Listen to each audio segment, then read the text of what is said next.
complete nerve authority.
All right.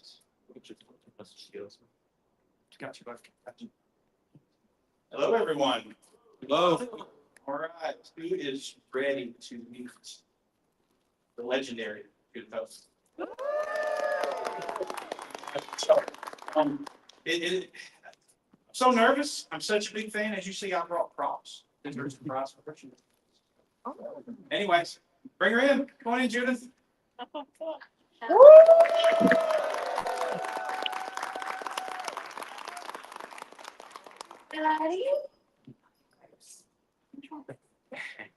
You know, I posted, you see my posted Hi.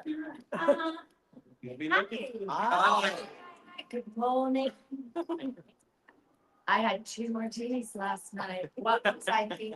I blame Ron for. Alright, he's like, oh no, you're going out. You're going, I was like, I'm gonna tell, oh no. I'm very lucky. I'm surrounded by lots of great people. Hi, Ken, it's good to see you again. Should I be over here? Or whatever you'd like. This is your show. Okay, I want to make sure. Not being blocked. Hi, everybody. Good morning. Good morning. All right. So how we're going to do this is I have some questions from online, from some Ninja Turtle pages. Hi, guys. What's the page? What's It's TMNT News and Dioramas. Yeah. So I've got some. I've actually got my buddy Chris from Crete. Oh, okay. So we got From some. Crete, like little Crease? Yes, ma'am. Oh, do you love the internet? So, and then we'll open up some questions from the audience. You guys can line up at the microphone there. Sorry. Okay. So, all right. So let's start. Working on anything right now? I am, but it's not entertainment related. I am branching out. So everybody knows film, I guess, do you hear me? Do I need to speak into this? Only if you want. You do back there, that works for you, okay. So, you know, anybody paying attention to what's happening in Hollywood? It's crazy and it's imploding. And my feeling is, I moved from Los Angeles to Nashville, Tennessee in 2020. I had done a series called Nashville there. Thank you very much. Oh, it was so much fun. And fell madly in love with the city and got back to LA and thought, I lived there for 30 plus years. And I thought, and I've lived in New York City before then. I don't really want to live in the city anymore. I want to live in Nashville and I want to live in the woods. And so it took a while and my husband and I found a property that's pretty secluded and woodsy. And I don't feel that attachment to Hollywood that I used to. So I can watch the face plant that's happening a little more objectively. Because my work generally comes from people that I know and love who like my work and they reach out to me or they reach out to my reps. So I'm not doing the grind like I did for my whole career. I offer everybody the advice to whatever you're doing, don't grind at it.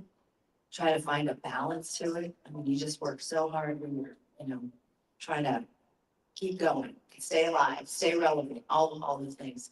So, my husband and I are starting a small farm. And we have never farmed. We know not about, it's not like a farm. I'm gonna be raising bees and doing medicinal herbs and flowers, honeys, infused honeys. He does incredible woodworking and making of things because he's been in the film business for over 40 years and has probably done the set construction on many movies and TV shows that you have seen. And so now he's like, I'm out. Okay.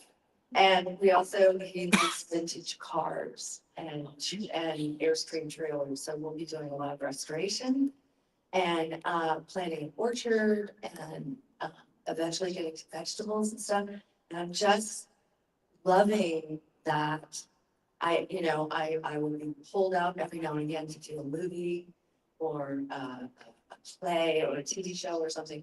But I'm kind of going over there. I want to see what's over there. So I wonder. that's what I'm. Now that the last Ronin is in turnaround, wah, wah. Yeah. Yeah, we were all devastated with that. What are you into right now? Are you reading, watching anything? Oh, yeah, well, we just finished The Landman. Uh. Billy Bob Thornton. Whoa, I mean, everybody, Emilio is here this week, and I was like, Emilio, you were so good in Landman. That, it's made us say, okay, we'll watch Yellowstone. Which I was like, I don't know. I don't watch a lot of television. I watch more movies. But we're hooked. So we're on season 2. All So right, that's let's do some online questions. You know, okay. Do I need to pick up the mic? We're good? Okay, so buddy Thaddeus over here. Thaddeus. Thaddeus, Hi, my friend. ultimate turtle cosplayer over there. Yes. Would you like to act in a Star Trek TMNT crossover? Oh, of course. Come on. Yeah. Yes, especially some of my friends were in, like Jonathan Frakes. Well, I mean, there's so many people who I've met for years, I would go in and read for different versions of Star Trek. And, Denise Crosby, Gates McFadden, there's just so many people that are so lovely and attached to that. It'd be really fun to work with them. So who knows? But yes. That would be nice. This is from my buddy Chris from Crete. When are you coming to Greece? And did you keep any memorabilia from the first? I would love to come to Greece immediately. You've got an invitation. Yeah. Greece is actually one of the places that I have dear friends who go there quite a bit. I see all the pictures and it just looks absolutely lovely. I love to travel. The last year and a half, I've been taking care of my mom, so that's kept me at home. And so I imagine there will be more travel in my future. And I would love to go to Greece, so stay tuned, my friend. What's his name? Chris, Chris. and his family. Oh, hi, guys. I bet it's beautiful. I bet the water's turquoise. And then what was the second question? Did you keep any memorabilia? I did, but I have regrets. I got a couple things, not a lot. I took a picture that was in my apartment in second time around. And I took a pair of earrings and that was about it. And the thing I wish I had taken was the drawings that I did. I did a little of them, but I wish that I had those because those would be amazing. I didn't have a single piece of Ninja Turtle memorabilia in my house until I started doing Comic-Cons. Like you would, if you didn't know who I was or what I had done and you came to my house, you would not know that I was in movie business. I just didn't keep stuff around. Maybe I have some stuff in my office, like maybe movie poster stuff. But in the main part of the house, like you never know. Everybody has given me the coolest stuff. And then there's been all this artwork and, Ninja Turtles has just exploded. Nobody thought to keep anything because we didn't even know if people would like the movie. You never know if you're making a good movie or not a good movie. And so I wish I had grabbed more, but I feel like now my shelves and walls are getting full. Like the Mondo posters. There's great artwork out there. So, Robert Baker wants to know, how do you feel being the first crush for a generation of people? It's so sweet because I had no idea. I didn't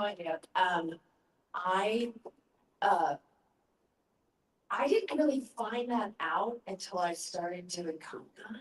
And people kept telling me that, and now that like, they're not little kids anymore and they're older, it's not like, if I find it adorable, it's not creepy and weird, you know, and also in Hollywood.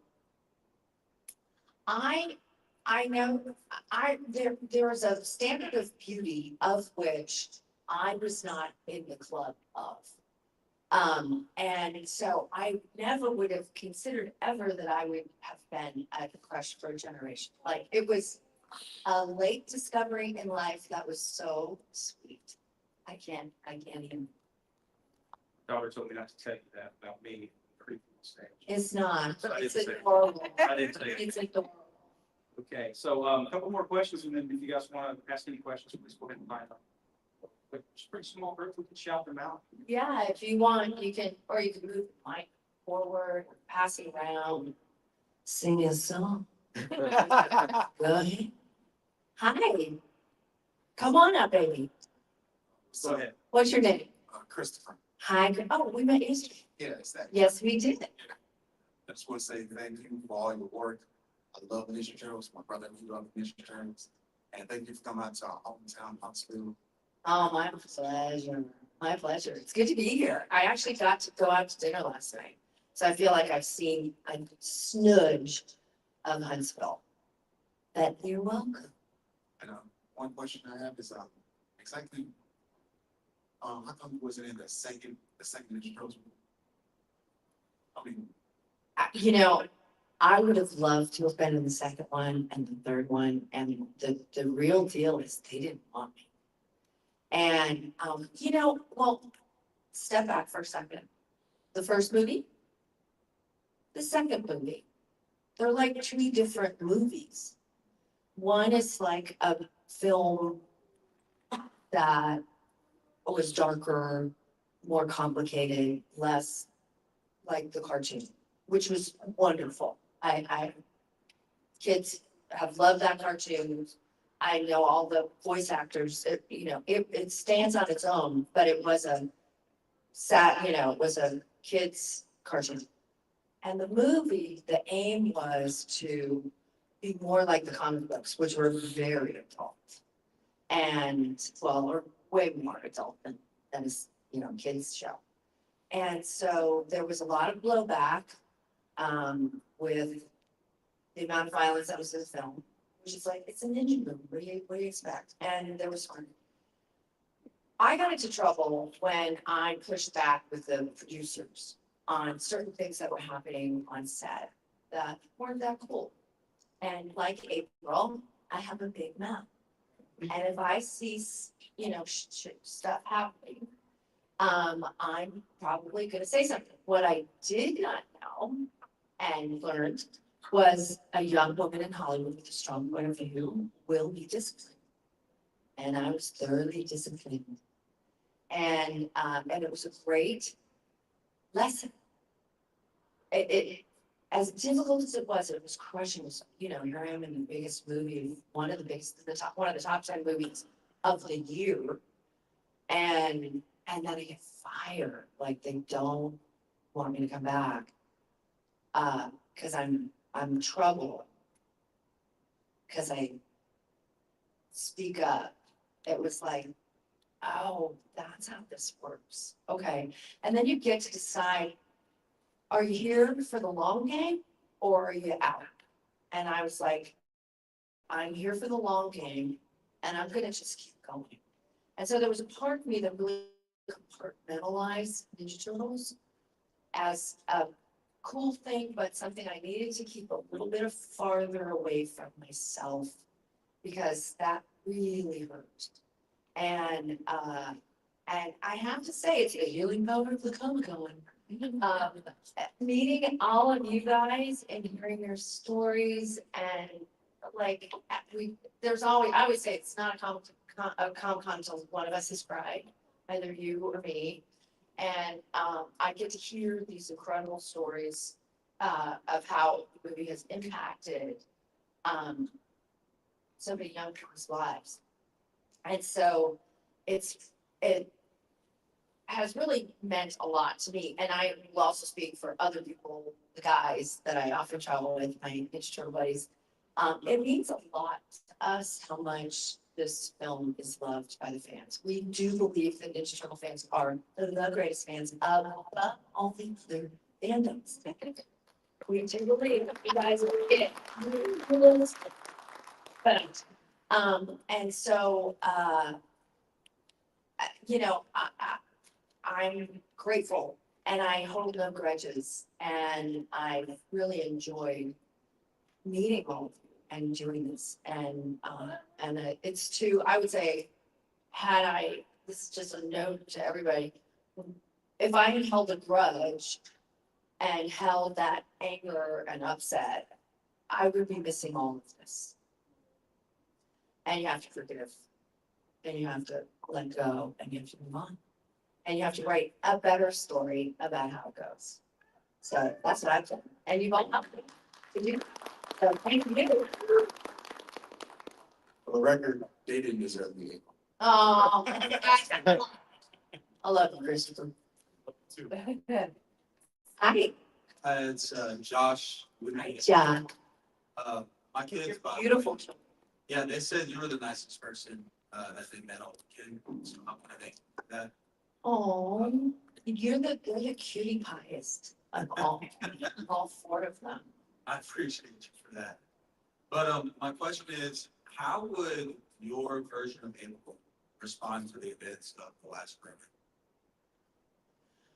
How do you think, or how would you portray that, or how would you tackle that? Oh, if I was doing the part.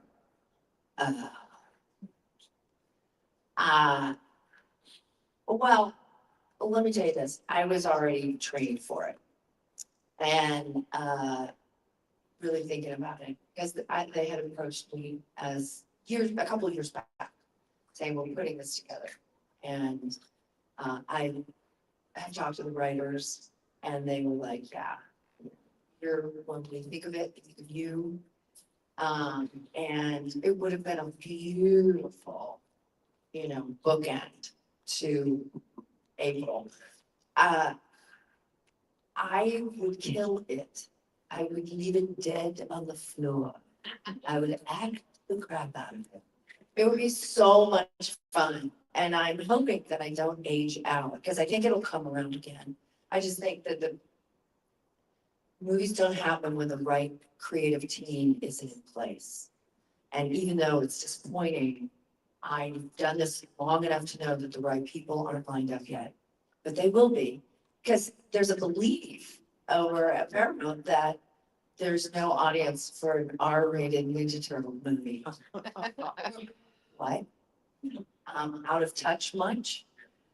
So it would be so much fun and there's a lot to it and I think I would really enjoy that. Thank you. Thank you. Hey, Darius. Hey, how you doing? So my question is, it's kind of somewhat like a two-part question. Because I know that with what's currently going on right now with TBT as far as like movies and media, there's a lot of stuff that's been canceled, like Tales of TBT, for example, Last Ronin. Do you feel like there is a door open for a Casey and April spinoff, whether it's say like 12 episodes live action or even like an animated film? And how did you in the original movie bring sort of that like natural chemistry, working with Ellis? We'll start with that one. Ellis Koteas, who is one of the most talented actors, nice guy. I love him so much, who has sworn he will never do a Comic-Con. There are some actors who are super shy in real life. And he's like a one-on-one guy or small groups. And when I'm saying, God, you gotta come, they want to meet you. So you don't realize like you have a fan base of the coolest people. People love to see. It's like I would shut down. I would not be able to do that. You know, never say never, but we have in the last, probably since 2020, we have at least 1 hour to 2 hour phone call catch up a year. And we just had natural chemistry out of the gate. He's just likable and personable and talented. And we both really wanted to do a good job. And so we spent some time together beforehand, you know, when we got to Wilmington to really get comfortable with each other. In terms of going forward, something with that, I don't think, given what we've seen in last round, that lasted that long. I think we've aged out of it for the younger roles. I mean, that's why last round was gonna be so great for me. I'm 62 years old. So I'm not foolish enough to think that I could take on young April or April from that time. It would have to be April over the years and what else has happened. You know, never say never. We'll see what they come up with, but if we can't get last round done, I don't know what else we can get done. We'll see. The universe, the digital universe keeps expanding. And I have great faith in it. So we'll see. We'll see.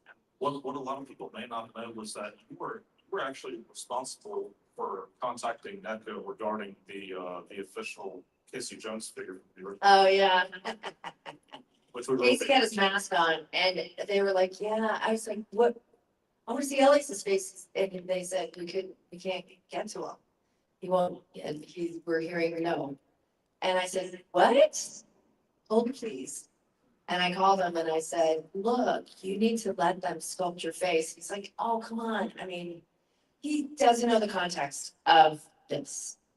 And he's like, I don't, he equated that to like an ego move. Like my ego doesn't need that. I said, oh, do you think this is about us?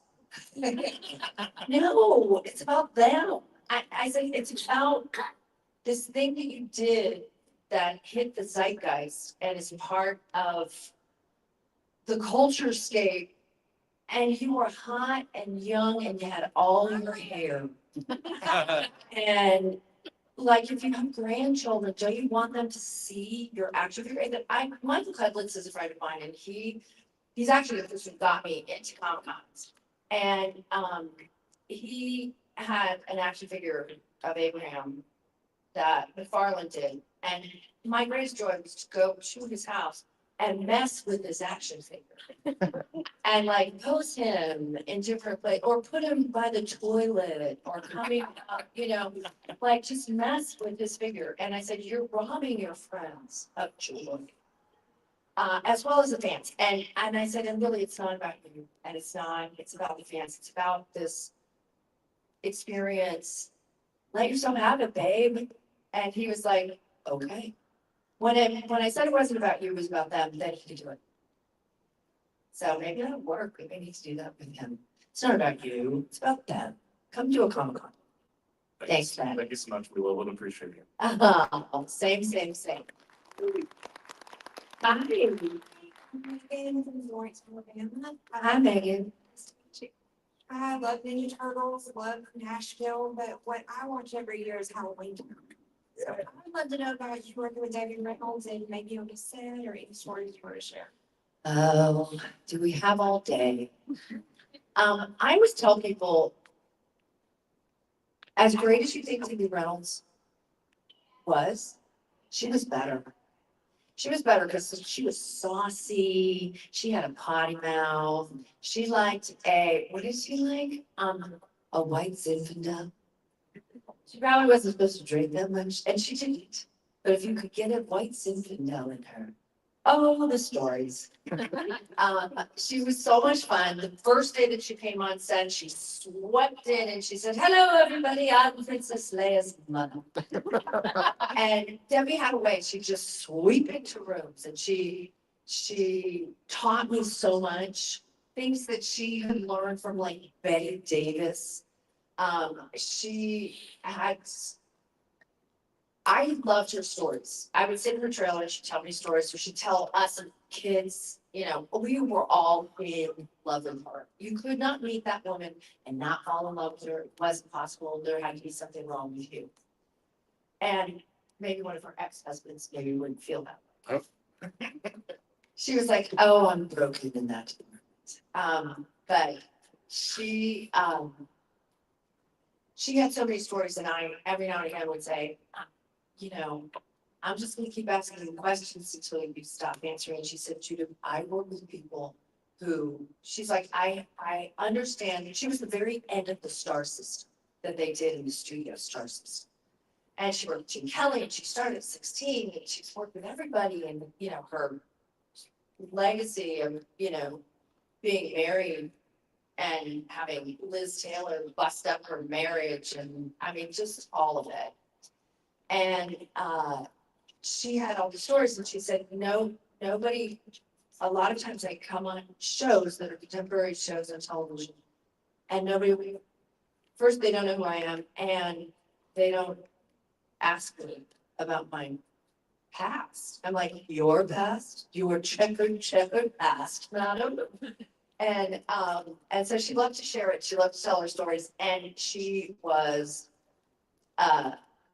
inventive and fun. There's a story Daniel Coots tells. We were shooting the second movie in Vancouver. It was late at night. We're doing a party scene. Everybody's exhausted. He's up on a rafter, and he's got to do calabar from the ceiling. And Debbie sees that the whole room is exhausted. It's like 3 a.m. and she says to the director, can I have a minute? She goes into the middle of a group of people and starts telling stories and dancing and singing. And everybody is laughing. All their energy came up. And she looked at the director and she said, they're all yours. And so that was her. That was her quintessentially Debbie. She was amazing. Thank you so much. You're so welcome. My name is Courtney, Hi, Courtney. huge fan. I just want to say thank you for making my childhood awesome. I was Oh. 4 when the movie was released, and I actually burned out 3 VHS tapes.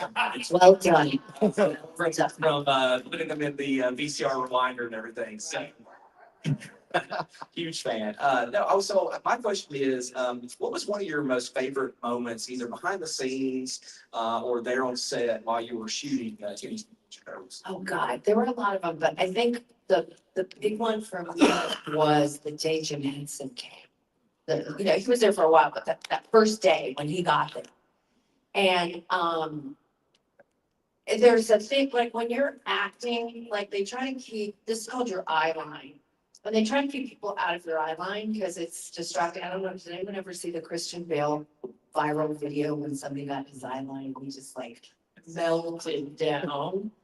Well, one shouldn't really do that, but, you know, I wasn't, I don't know what's going on, but, out of the corner of my eye, so I'm in the turtle den, I'm waking up, I see Splinter and the turtles, and, you know, I shuffle to the back of the couch, and it's, you know, why didn't I ever dream of Harrison Ford? And I'm, all of this is going on, and I look, and just in my eye line, it's Jim Henson. I grew up with that, you know, like Sesame Street and I started screaming inside, like, oh my God, it's Jim Henson, Jim Henson. And then the other side of my brain went, stop it, you're shooting a movie. Like, pay attention. You're gonna, like, and this was my third movie ever. And, you know, I wanted to do a good job, and you gotta be professional. And I'm having this screaming conversation in my head, and there's Jim. And when I got to him, like the nicest guy, he was really cool. I've been really lucky. I've got to work with and meet really great people. So yeah, Thank you. you're so welcome. I'm Russell. I met you Friday night. Hi, Russell. Signed my 2-pack of Casey and April in civilian clothes. That's right. The Uh, farm pack. So what, my question was, did you ever think in a million years that your version of April would get an action figure? No, well, I was really disappointed out of the gate when after the movie was wrapped and we were promoting it and I got a big box of all this turtle stuff, including an action figure, and I looked and it didn't look anything like me, and I was like, what? And then it was explained to me that if they made a likeness of me, they'd have to pay me, and they could not do that because they didn't make any money on the merchandising of Ninja Turtles. Watch the documentary about how much they made. And I mean, that's such a Hollywood thing. People, they're not great at sharing. And that's okay. So in 2020, I leaned in hard when we were all sheltered in place. And my dear friend, Fran Drescher, put together a table read of The Nanny, of the first script. And I called her up and I said, how did you do that? I want to do that with Ninja Turtles. Because everybody was at home and, you know, we're all like desperately wanting to connect with each other. And I thought, well, this is something I could do. And so I got in touch with a bunch of people, and some people helped me and some people just helped me by participating. And everybody got together and we did a table read, and I'm losing my train of thought. Tell me your question again, because I'm actually heading somewhere. How surprised you were that your version of Oh, April? right, okay. So we put together, it was like 2 continents, 4 time zones, and we did a sort of an abridged table read of the script. After that happened, NECA reached out to me or actually reached out to another person who I had been working with and said they're trying to get in touch with you. And they said, would you let us sculpt you and do an action figure? And I was like, oh, heck yeah. Yeah, you can. And NECA's amazing. Their figures are astonishing because they have real fine, like actual sculptors and artists who do everything. It's not AI. It's not done by machines. Like it's printed that way. Like, once the model is, the mold is made. But it was exciting, and I have one more coming. It's April in the yellow jumpsuit. And I don't know if it's coming this year. Or if it's coming next year, I'm not quite sure. You might even know more about that than I do. Wondering what happened to. Yeah, no, it's not. I was a big fan of the NECA Back to the Future figures. Oh, those are so And great. those got discontinued, so when that happened, I said, well, I'll collect the movie Ninja Turtle ones. They look. Thank you so much. Yeah, that guy just has it. Hi, Hi, how are you? I'm good. How are you? Good, my name's Anna, and I know you didn't keep much from the Turtles movie. But Right. did you keep anything from Halloween Town, and what was the more, what would have been the thing you wish you would have kept? Oh, God. The person who kept the most, I call her Sticky Fingers, was Kimberly Brown, who played Arnie. And she got so much. She got the original book. Debbie made a plate so that she could get her original costume. She got the bat in the box. She got a bunch of things. I got my teeth when I transformed into the second film. They're so good because they're real orthodontic teeth and they look incredibly real. And I've had nothing but fun with them ever since. I had those. I have my mask, which I don't know what it looks like. I haven't taken it out of the box in a while, and latex tends to disintegrate. I'm sure I look horrifying in there. It was horrifying. I had hands, monster hands. I don't know whose, but I had Luke's ears. So I had some fairy ear or some, whatever he was, goblin, fairy, whatever. I forget what it was, but I had some ears. And I think that was about it. Disney doesn't like you to take those things. They prefer if they keep it all. You can't take pictures, they won't give you pictures, you can't, It's changed now with social media, but back then you can't, they wouldn't relinquish a thing. And so I think, what would I have gotten? Oh, I would have loved Debbie's bag. There's a lot of, I would have probably just been sticky fingers too. I have to learn from Kim. Thank you. All right, next year is rapid fire for everyone who gets a chance, okay? I was gonna say, I mean, if you're doing a farm, figs grow really well in this region and blackberries too, and they grow easy. Yeah, we have on our, we have a bunch of blackberries growing and we are doing, and I'm thinking it's the Chicago figs. A turkey fig grows good. too. Turkey fig, okay. Yes, thank you. I love figs. My question was, so on the middle, how'd that come about? It's kind of a one-off episode. How does that work? That was just, I got a script and I went in and read for it and did it and had so much fun. And what a silly, silly show. Yeah. I've known Patricia Keaton for years and now she lives in Nashville, so I get to spend a little more time with her. She's an incredible woman. All of them are on the middle were lovely, but that episode was really funny. Really funny. Thank you. Hi, my friend. Randy, Nashville fan. Nashville had such a ensemble cast. Yeah. Are you still friends with any of them? Do you stay in touch? Oh, yeah. Well, I fell in love on that show. So I got my husband out of it. He's not an actor.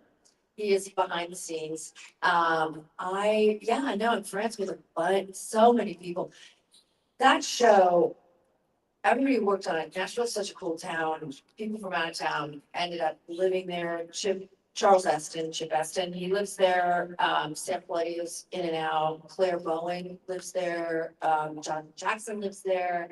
Kim Paisley's there. Connie Britton.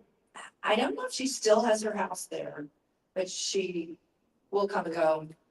No, it's a great set, great group of people, and it made me move to Nashville. Yeah. Thank you for coming to us. Oh, my pleasure. Now, we're gonna do a little giveaway. All right, you know what, Christopher, I think the gentleman behind you, we might get to his question really fast. And then we're gonna do an action figure giveaway. Hello, courtesy of my friend Ken. And I'm gonna sign it. And, but ask your question, like, You're saying that you didn't realize that you were some people's first celebrity crush until you got to the cons. right, Well, when the movie came out, I was 7 years old, and I managed to, while doing a flying ninja kick over the sofa, put a hole in the drywall. oh no, And then when I was 13, I was babysitting for some friends of ours, showed their son the movie, and he also did the same thing. Hole in the drywall of their house too. If you've had any other anecdotes of people blaming you for drywall. oh, not drywall, but I did, an interview with People Magazine. And the guy said, what do you think about all this violence in the movie, all the stories of violence, you know, with kids in the movie? I was like, really? I didn't know what happened. And he's like, oh yeah, they're karate chopping the baby. I mean, I was like, they're karate chopping the baby? Like, okay. And clearly they're kicking the drywall. It's the little kids and martial arts, but yeah. Intentionally, we were just trying to make it over the top of the sofa. It's no harm, no foul. Oh gosh, the things my brothers and I used to do to each other. Yeah, so, well done. And I hope you didn't get in a lot of trouble.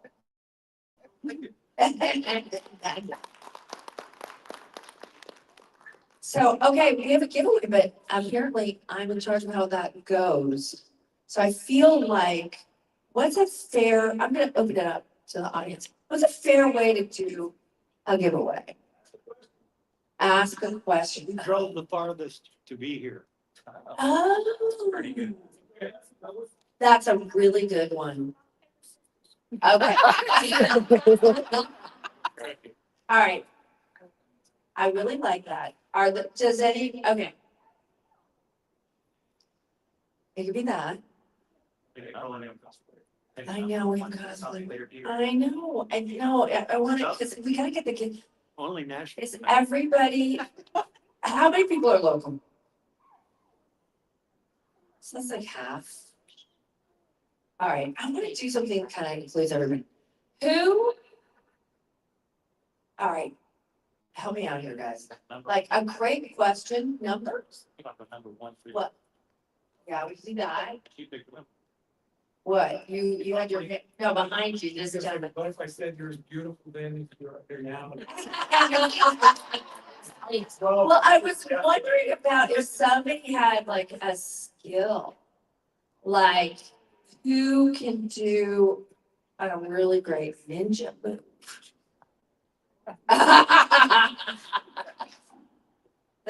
Okay. I think what we'll do to keep it fair, how many people do we have in here? We probably have Just under 40. under 40. All right, so let me go to 50. I'm gonna think of a number between 1 and 50. Wait. You can tell him. He knows. And then I'll tell them, yeah, okay.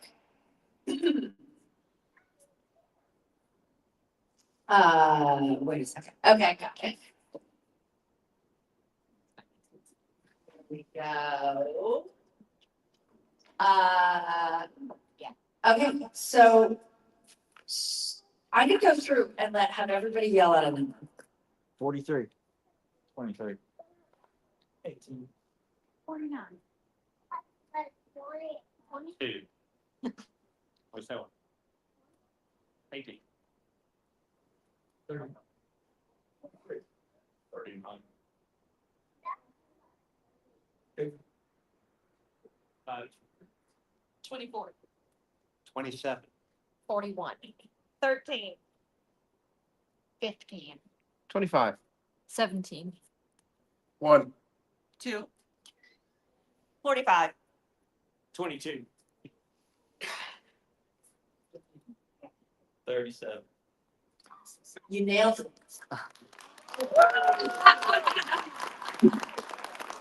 Congratulations. What's your name? Ethan. Do you want Ethan? Do you want me to do this here? Do you want to come back to my table? I can go to the table. Come to the table and we'll do it there. He nailed it. I'm so sorry. He nailed it, guys. Well done. First time I ever done something. You know what that makes you? From here on out, please put this in your heart. You're a winner and you're lucky.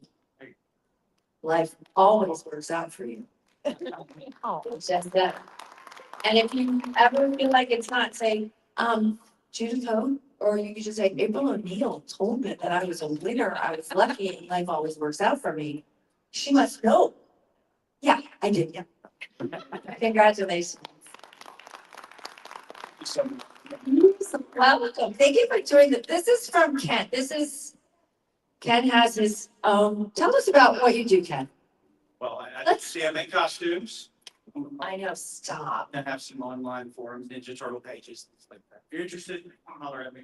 We'll get you on board with that. So, but I want to thank you, and I want to thank you for you're just a sweet soul. You're so kind to all the fans, and you've just become a legendary sweetheart.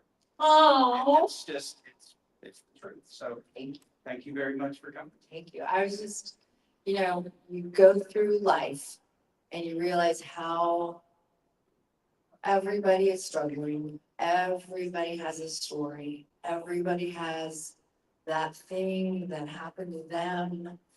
And I feel like I just want to leave you guys with something because it's really been on my heart and I've really been thinking about it. We're at war and you look at it and it's out there and you say, I don't want there to be a war. I want it to stop. I don't want there to be wars anywhere. And I thought, well, how do I make a difference? And I realized that the only way that we can make a difference is I can't expect you to stop warring if I'm not willing to stop warring myself. And I have been looking at how many wars am I waging inside on a daily basis, whether it's with the stink bugs that have invaded my house or that the chemtrails in the sky, or the guy that just cut me off, or that old grudge that I'm carrying, all the ways that I'm at war. There's a YouTube song that says, I can't change the world, but I can change the world inside of myself. And I thought if we could just get more people just being peaceful with each other and in our lives, that maybe we have a shot of it infecting other people in our lives, and maybe it could go like a ripple into the world. And maybe peace begins with us. And then we got something to work with. So. I love you guys. You're so sweet. Should we do a selfie? Everybody come on up. Yeah. Everybody comes up. Okay, got little. So, hang on, let's try to do, I'll have you do it, then you post it and I'll do it. Guys. Everybody kind of.